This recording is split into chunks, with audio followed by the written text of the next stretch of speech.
Bavaria, the third week of May, 1945. The war in Europe had been over for 11 days, and the American army was drowning in prisoners. Not hundreds, not thousands. Entire divisions were walking west with their hands empty, surrendering to whoever would take them, because the alternative was walking east into the Red Army, and nobody wanted that. The roads out of Munich looked like a country moving house. Gray columns 4 abreast, no rifles, no boots in some cases, officers carrying their own bags for the first time in 6 years. The Americans built cages for them out of whatever they had. Fenced pastures, cavalry barracks, a brick factory outside Landsberg with the machinery still warm. Processing was a folding table, a typewriter, a sergeant with a clipboard, and a line that never got shorter. Name, rank, unit, last posting. Empty your pockets into the box. Move along. And for 11 days it worked. Field marshals stood in that line. Men who had commanded corps stood in that line, and they gave their names quietly, and a 19-year-old from Ohio spelled them wrong and waved them through. Then on a Tuesday afternoon, at a collection point on the road between Bad Tolz and the lake, the line stopped moving. It stopped because a man in the middle of it would not move. He was an SS officer. Black-piped collar patches, the oak leaves of a Standartenführer, a colonel in anybody's army. He was not filthy the way the others were filthy. Somebody had brushed that tunic within the last day. Somebody had put a rag to those boots. He had walked into an American prisoner cage looking like a man arriving early for an inspection he intended to pass. The sergeant at the table asked him for his name. He didn't give it. The sergeant asked again, louder, in the flat American way that assumes the problem is volume. The German answered in English. Careful, accented, unhurried English, the kind you learn from books and then polish on people. He said that he was a colonel. He said that he was standing in front of a sergeant and a captain of the United States Army. And he said that before any question was asked of him, he expected the courtesy that his rank required. He wanted to be saluted. Not asked. Not requested. He announced it the way you announce a fact about the weather, and then he stood there with his heels together and waited for the American captain's hand to come up. The captain's hand did not come up. What happened over the next 40 minutes ran up the chain of command from a folding table in a cow pasture all the way to a white stucco building in Bad Tolz, where the 3rd United States Army had set up its headquarters. And at the end of that chain, there was a man with an ivory-gripped revolver on his hip who had spent the last month walking through places that had made him physically sick, and who had opinions about the SS that he had never once bothered to keep to himself. George Patton got in a jeep. What he did when he got there is the reason anyone still tells this story. And I'll be honest with you, it isn't the answer most people expect. Most people expect a punch. Most people expect the famous temper, the language, the pearl handles, the whole cartoon. That isn't what happened. He gave the man exactly what he asked for. And that was the worst thing he could possibly have done to him. If you like the corners of this war that don't make it into the documentaries, stay with me, because we're going all the way to the end of this man's life, and the end is not where you think it's going to be. Subscribe if you haven't. Every week I bring you one story from 1939 to 1945 that ends with a question nobody has cleanly answered in 80 years. Now, to understand why a salute mattered so much to this man, and why refusing one was not a small thing, you have to understand what he was and where he came from. His name was Kurt Vogler, 41 years old. Born in Hanover in 1904, which meant he was 10 when the First War started, and 14 when it ended, and that gap in age matters more than people realize. He was old enough to remember the flags and the parades and the crowds throwing flowers at troop trains in 1914. He was old enough to remember his father coming back in 1919 without any flowers at all, walking home through a city where nobody wanted to look at him. Vogler grew up inside the humiliation, without ever getting the chance to earn any of the glory. That specific combination produced a very particular kind of German man, and the party that took power in 1933 knew exactly how to use him. He joined the SS in 1932, before it was a career move. That detail matters. The men who joined after January 1933 joined an organization that was already winning. Vogler joined a street formation of a few thousand men when the Nazis were still one party among several, and it was still possible to get your teeth kicked in at a rally. In the internal culture of the SS, that made him old guard. It bought him standing that no promotion could buy. He served in the Allgemeine SS first, the general branch, which meant offices, files, ceremonies, and the slow bureaucratic work of turning a paramilitary club into an arm of the state. Then he transferred to the Totenkopf formations. Then, when the Waffen-SS expanded into a field army in everything but name, he went where the fighting was, and by 1942 he was in the occupied East with a regiment under him. And here is where the story gets difficult, because Kurt Vogler was not a camp guard. He was not standing on a platform sorting people. If you had put his service record in front of 100 people and blacked out the word SS, most of them would have read it as a combat officer's file. Ukraine, then Belarusia, wounded twice, decorated. 2 years of what the German army called Bandenbekämpfung. That word is the whole story. It translates as bandit fighting, and in the official paperwork it means anti-partisan operations, the security war behind the front line. In practice, in the forests and marshes of Belarusia in 1942 and 1943, it meant something that has a different name now. It meant villages. It meant arriving at a settlement of 80 or 100 people because a rail line had been cut 9 kilometers away, and applying a doctrine that had been written down, approved, distributed, and taught. Collective responsibility. Reprisal ratios. Numbers written into orders as casually as fuel requisitions. Vogler's regiment burned villages. Vogler's regiment reported partisan kill counts that were wildly out of proportion to the weapons recovered, which is the fingerprint that historians look for. Because if you kill 400 bandits and capture 9 rifles, you did not fight 400 bandits. He knew this. He had signed the reports, and in his own mind, none of it disqualified him from being saluted. That is the part that is hard to sit with. He genuinely did not experience himself as a criminal. He had operated inside a legal framework issued by a recognized state. He had followed written orders. His men had been under fire, real fire, and some of them had died. In his account of himself, he was a soldier who had done a filthy job in a filthy theater, and had done it the way he was told to. The Americans processing him did not have any of this information on that Tuesday afternoon. That came later, and I'll get to how it came. On the day in question, all they had was a colonel's insignia, a uniform nobody in that pasture wanted to look at, and a man refusing to open his mouth until somebody's hand came up to their brow. The captain at the collection point was named Ray Delaney, 29, from a coal town in eastern Pennsylvania, where his father had gone into the ground at 14.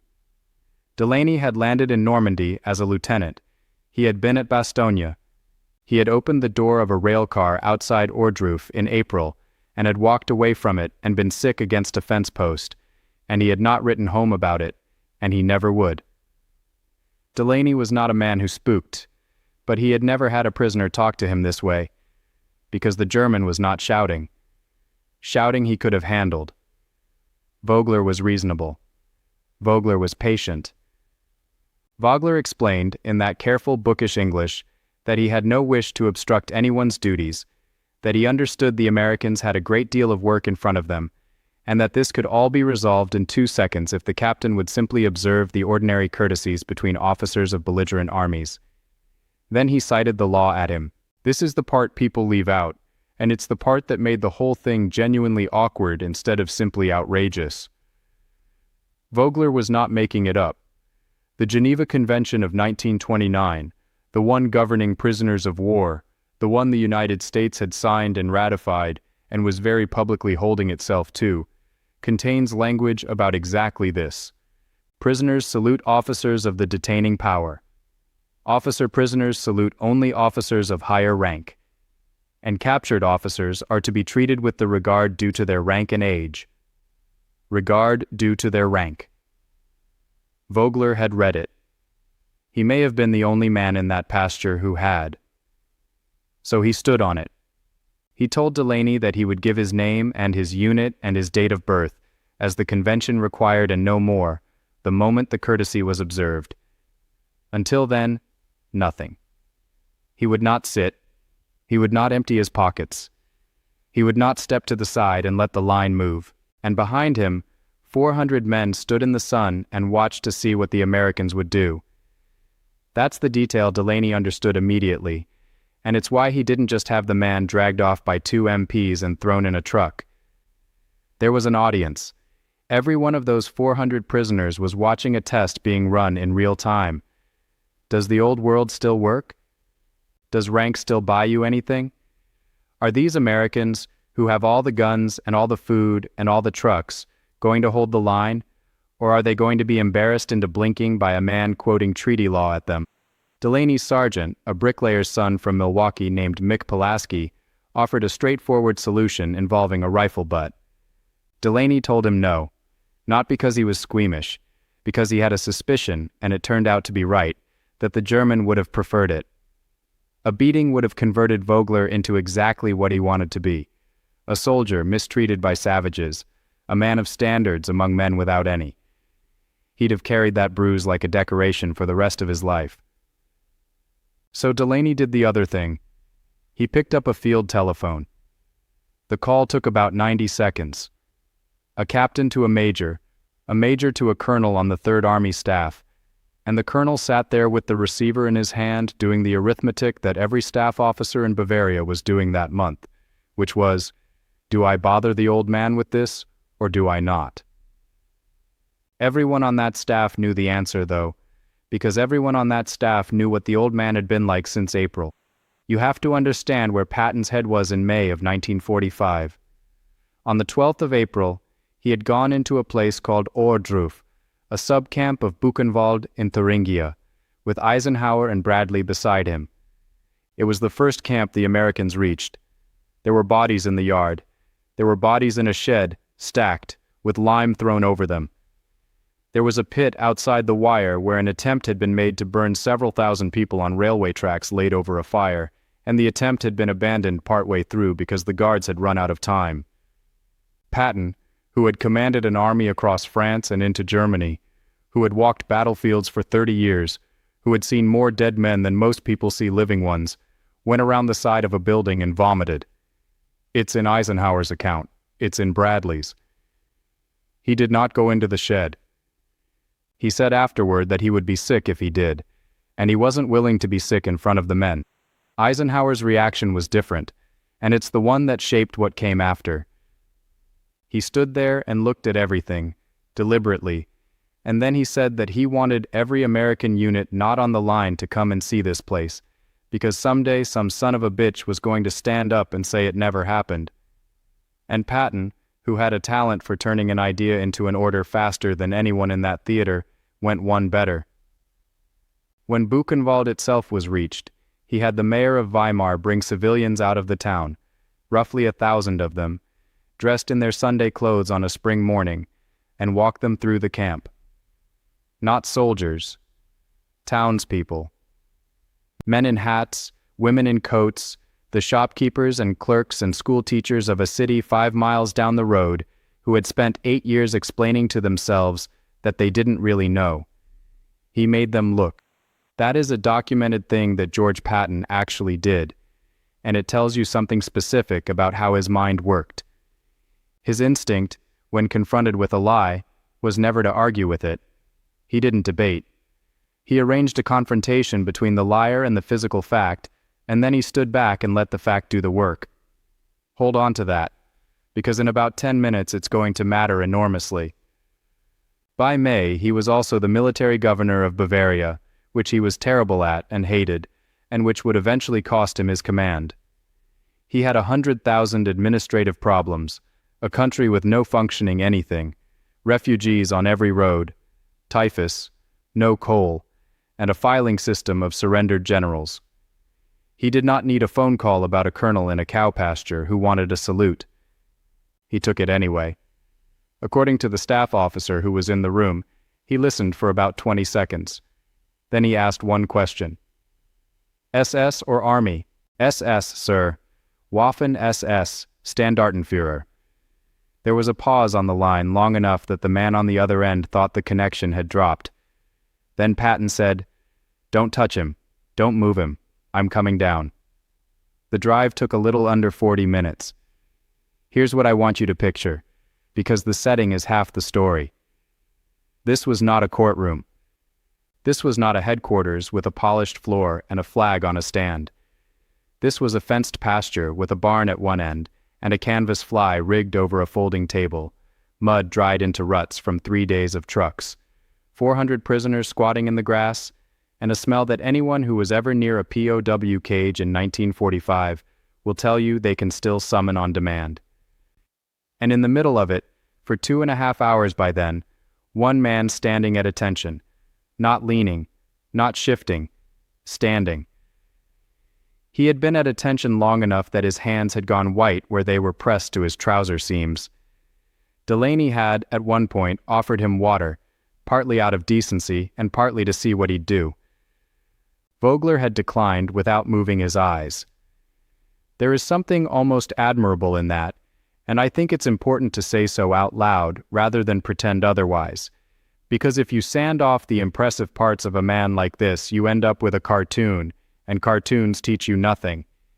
He had discipline. He had physical courage. He had a code, an actual internally consistent code, and he was willing to stand in a field in the sun for 3 hours and hold to it. The code was rotten all the way through. Both of those things are true at once. That's the whole problem with this period of history, and anyone who tells you it resolves neatly is selling you something. The jeeps arrived a little after 4 in the afternoon. Nobody had to announce him. 400 German soldiers sitting in a field recognized the man getting out of the lead vehicle instantly because his face had been in their newspapers for 2 years as a kind of bogeyman, the American cavalry general who moved too fast and talked too much. Prisoners stood up along the fence line without being ordered to. Some of them out of reflex, some of them out of curiosity. A few of them, I suspect, because they had figured out what was about to happen and wanted to watch. Patton walked over to Delaney first, not to Vogler. That was deliberate, and Delaney noticed it at the time. He asked how long the German had been standing there. Delaney told him, about 3 hours. He asked whether the man had been touched.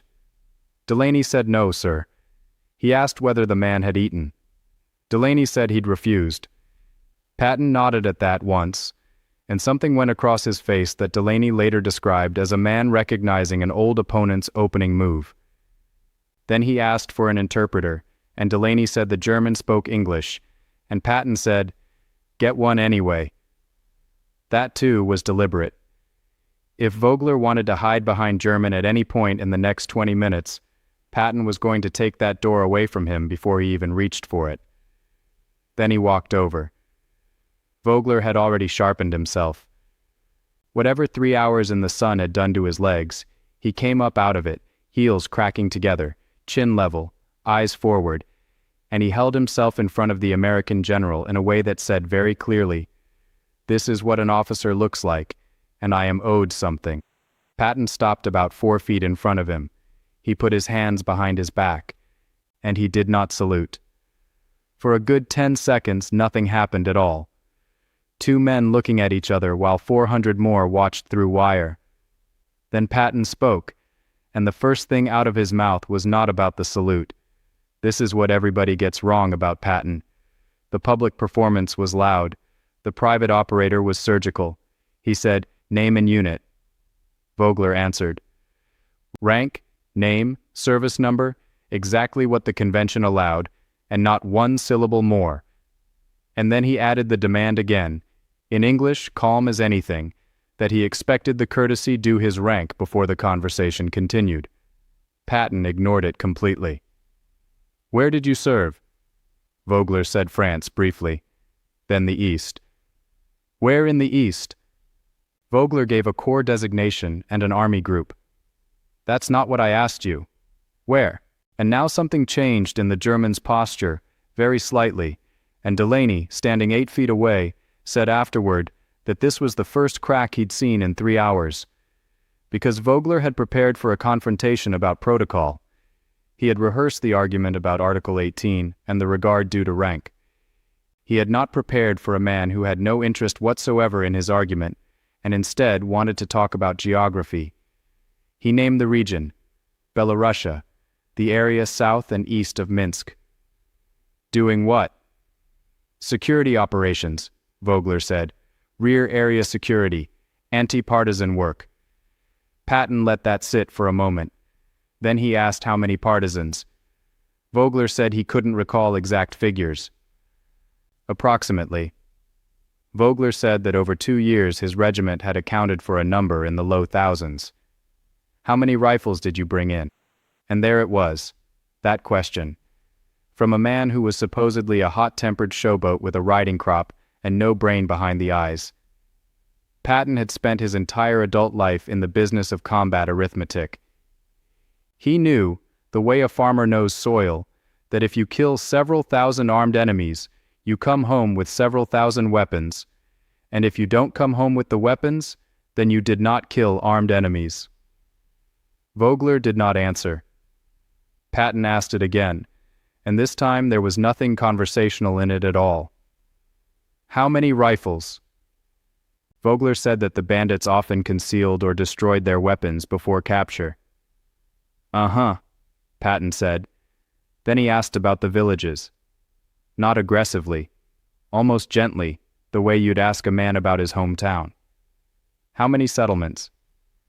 What was the policy for a village near a cut rail line? What ratio had he been given? Who signed the orders? Did he write the reports himself, or did an adjutant do it? And Vogler answered, because he had made a calculation, and I think it was the wrong one, but I understand why he made it. He believed that the paperwork protected him. He believed that a written order from a recognized state was a wall he could stand behind. Every answer he gave was, in his own head, evidence of his professionalism. He was demonstrating that everything he had done was systematic, documented, and lawful, under the authority that governed him at the time. He was, without knowing it, giving a very tidy summary of the case against himself, in English, in front of an American general and a captain who was writing it down. When he finished, Patton was quiet for a while. Then he said, "You want a salute?" Vogler said yes. He said it was not a personal request. He said it was the recognition due to any officer, and that the Americans had signed a convention that said so, and that he had assumed the American army kept its word. And that last line was a mistake, and I think Vogler knew it the second it left his mouth, because it moved the whole thing onto ground where Patton was unbeatable. Because Patton lifted his hand and saluted him, properly, not sloppily, not sarcastically, not the half flick that officers give each other crossing a parade square. He gave that man a textbook salute, the kind you'd get at West Point on inspection day, held it for a full beat, and brought it down. The pasture went completely silent. Vogler returned it. He had to. He'd spent 3 hours insisting on it. And for perhaps 2 seconds, he had won. He was a colonel who had been recognized as a colonel by the commander of the 3rd United States Army in front of 400 witnesses, and every one of those men would carry that image out of that field. And then Patton took it apart. He said, and this is reconstructed from the accounts of the men who were standing there, so treat the wording as close rather than exact. There, you have it. Now I'm going to tell you what you just got, because I don't think you understand the transaction. He said that a salute is not a gift, and it isn't a compliment. It costs the man giving it nothing at all. It's a piece of drill. It's the same movement whether you mean it or not, and that's the entire point of it, because an army can't run on personal opinion. He said he had saluted men he'd have gladly shot, and he'd been saluted by men who despised him, and it had never once made either of them better or worse. He said, "You didn't want a salute. You wanted to be told you're a soldier. And I can't give you that, because I don't have it to give. Nobody in this field has it to give." Then he pointed at the fence line, where the other prisoners were standing. He said that there were men in that pasture who had fought his army for 2 years across France and Germany. Men who had killed Americans in numbers he didn't care to think about. Men who had held ground against artillery he'd personally called in. He said he had no argument with any of them. They'd been enemies. They'd lost. And when this was sorted out, most of them would go home and pick up whatever was left of their lives, and he wouldn't spend one night thinking about it. Those men were in a war, he said. You were in a business. He told Vogler that no man in that field was going to determine what he was owed. Not Delaney, not the sergeant, not the general standing in front of him. He said the people qualified to work out what Kurt Vogler had coming were not in Bavaria, and most of them were not anywhere anymore, because his regiment had put them in the ground in a country 1,000 miles east of here, and the ones who were still walking around were scattered across Europe in rags, trying to find out if anyone in their family was alive. And then he did the thing that makes this a Patton story, and not just an anecdote. He turned to Delaney and gave an order. He said the prisoner was not going to the officer's compound. He was going to Dachau, 20-odd miles up the road, where the American army was still running the camp, because the camp was still full. That's the detail people don't know. Liberation was not an ending. On the 29th of April, the 7th Army had come through the gate and found 30,000 people inside, and a great many of them were too sick to be moved anywhere, and the typhus was so bad the whole site had to be quarantined. In late May, there were still thousands of survivors inside that wire being fed and treated by American medical units, and there were bodies still being identified, and there were graves being dug in Leitenberg outside the town because the crematorium could not keep up and had run out of coal weeks before the Americans ever arrived. Patton said, "Take him there. Not as a guard, not as labor in the abstract. Put him on the burial detail." And then he said the line that everybody remembers, and that Delaney repeated for the rest of his life. And when he's standing in there, he can ask them for his salute.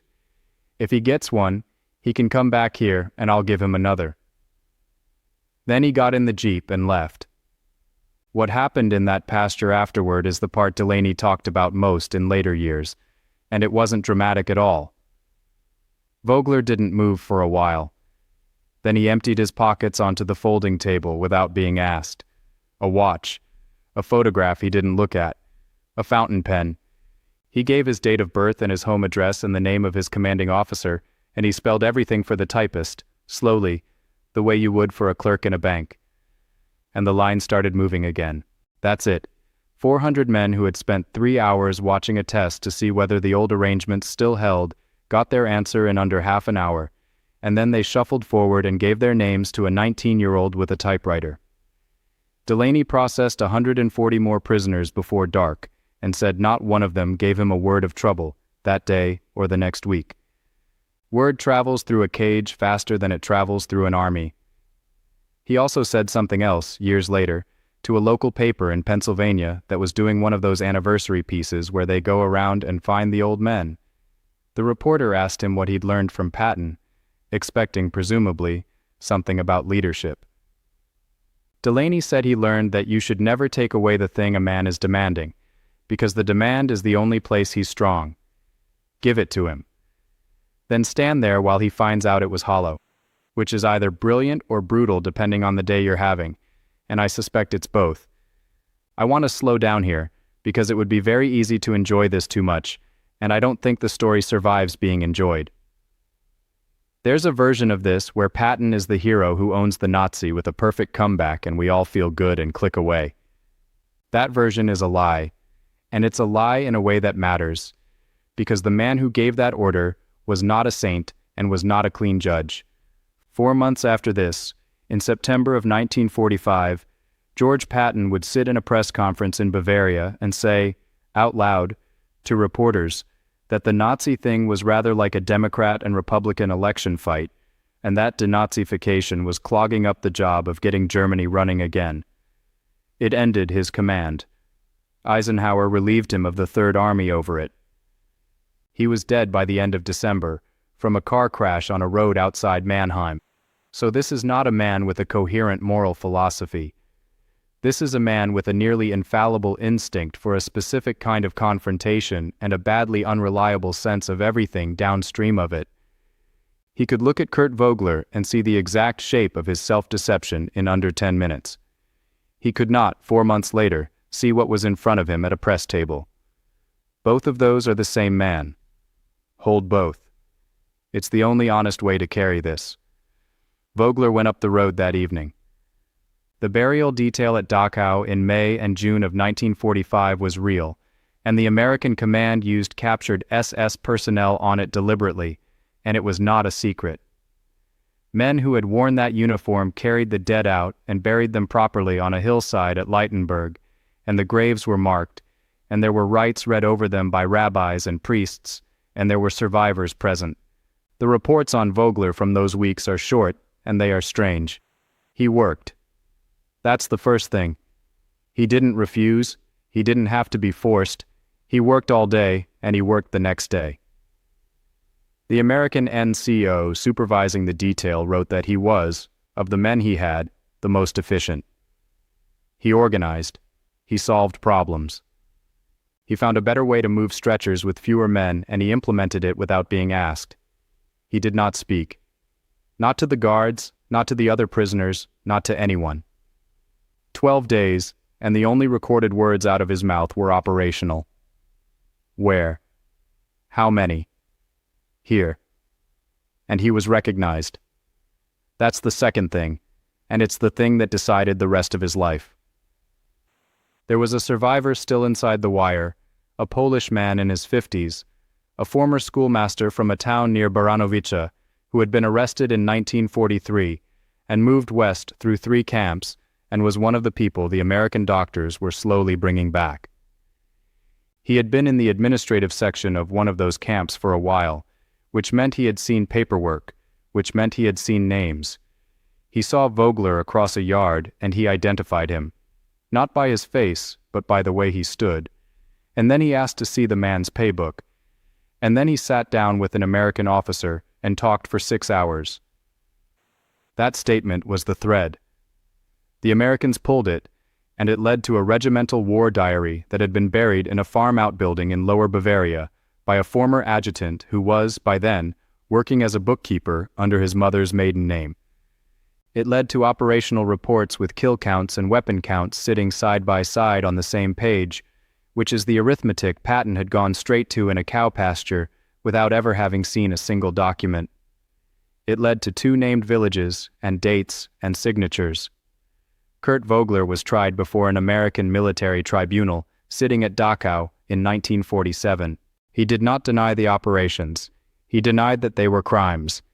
His defense, delivered in the same careful English he'd used on Delaney, was the one he had believed his entire adult life, that he had received lawful orders from a recognized government, that reprisal was a recognized instrument of war, that partisans operating out of uniform had no protection under the laws of war, and that a state which had put a man in that position could not then hand him the bill for it. It is not a stupid argument. That's what makes it dangerous. Versions of it have been made in courtrooms on every continent since, by men in a lot of different uniforms, and it has occasionally worked. It did not work in 1947. The tribunal found that no order could authorize the destruction of a village population, that the numbers in his own reports were themselves evidence, and that a professional officer of 20 years' service was capable of recognizing the difference between fighting an enemy and clearing a map. He was sentenced to death. At Landsberg, waiting, he made one written request. Not for clemency. He never asked for that, not once, and his file says so explicitly. He asked to be shot. Shooting is the soldier's death. Hanging is the criminal's. Every professional army in Europe had understood that distinction for centuries, and Vogler understood it better than he understood anything else in his life. It was the same request he had made in a cow pasture 2 years earlier, wearing different clothes. Recognize me as a soldier. Give me the form that says what I am. He was asking for the salute again. The request was denied. He was hanged at Landsberg prison in 1948, and he is buried in the prison cemetery, and the marker has his name and 2 dates and nothing else on it at all. So what do we do with this? I've been sitting with this story for a while, and the part I can't get past isn't the confrontation. It's the 12 silent days on the burial detail and the fact that he was good at it. Because that man organized stretcher parties efficiently for the same reason he had organized reprisals efficiently, and it was the same skill, and he applied it with the same competence, and at no point in either job did the competence tell him anything about what the job was. That's the thing that should frighten you, and it should frighten you more than the shouting and the flags and the boots. Competence is not a moral quality. It never has been. A man can be excellent at his work, and the work can be an atrocity, and being excellent at it makes him worse rather than better.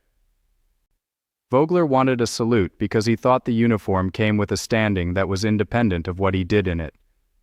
He thought rank was a fact about him, like his height. And the entire lesson of that afternoon in the pasture, delivered by a man who was himself deeply flawed and would prove it publicly within 4 months, was that it isn't. Standing is not conferred by a collar patch. It's the residue of your conduct, and if the conduct is gone, there's nothing underneath the cloth at all. Patton understood that instinctively, and he chose the cruelest possible way to demonstrate it, which was not to withhold the salute, but to hand it over, and then show the man it was empty. He'd done the same thing at Weimar with 1,000 civilians in their Sunday coats. Don't argue with the lie. Walk the liar to the fact and let him stand in front of it. But I'll leave you with the part that doesn't resolve, because it doesn't resolve for me either. Vogler was not unique, and he was not even unusual. There were thousands of men with files that looked like his, and a great many of them were never tried, and a great many of those went home and sold insurance and raised children and died in their beds in the 1980s in a prosperous country that mostly preferred not to ask. The difference between Kurt Vogler and them was not the conduct.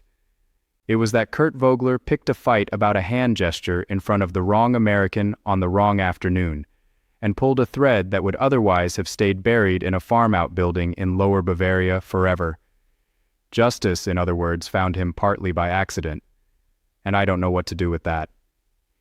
If he had simply given his name to a sergeant and stepped to the side, he'd have been a number in a file and a released prisoner by 1948 and an old man in Hanover with a garden.